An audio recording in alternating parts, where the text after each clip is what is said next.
Today is March 12th. Today's quote is entitled, "All are pure devotees," and this is from a letter written by Śrīla Prabhupāda to one of his disciples. All of my disciples are pure devotees.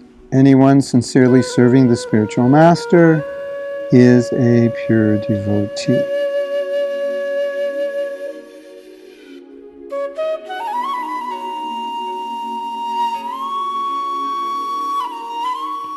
Now this sounds, in a sense, like a controversial issue, because we know pure devotee is very rare. And now Prabhupada's saying all his disciples are pure devotees. Now, how is that possible? And sometimes we see disciples are not perfect. How can that be? What Prabhupada means is when you're given a pure process and you sincerely follow that process, then the Shakti comes from Prabhupada through you to other people. Just as Śrīla Prabhupada's getting his Shakti, his power, from his spiritual master, who's getting it from his spiritual master, all the way back to Mahaprabhu and Krishna. In the same way, it comes down through us. It's not us, but it comes through us. So that if we act according to those instructions, because the instructions are pure, then the actions are pure in spite of us. In spite of our impurity, the actions are pure. That's the point. So there is pure devotional service. We execute pure devotional service when we purely follow the order of the spiritual master. And that is like putting the iron in fire. And that pure devotional service will affect other people. And that's why we, although not qualified, can go around the world and spread Krishna consciousness effectively.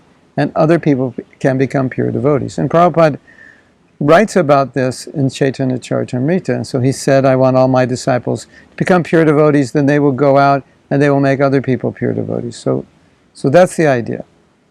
And you can define a pure devotee as Uttama Adhikari. You could define a pure devotee as someone on the stage of prema. Even on the beginning of stages of prema, there's still some impurity. So you could say more evolved on the stage of prema. But obviously in this letter, Prabhupada is saying those who will follow their spiritual master purely, they're pure devotees, the purity will come through them. So that's how we spread Krishna consciousness. And anyone who can sincerely and properly follow, they're pure devotees, and they can make other pure devotees. And it's on that basis that Prabhupada asked his disciples to become spiritual master. Following him, they can give what he gave. Yesterday I was speaking at a program and I was saying how when people came to the temple during Prabhupada's time, it was almost like they met Prabhupada, because the devotees were touched by Prabhupada, and that electricity, that charge that Prabhupada had went through them to other people. And people became very Krishna conscious very quickly, not because we were pure, but because we were the pure conduit. Hare Krishna.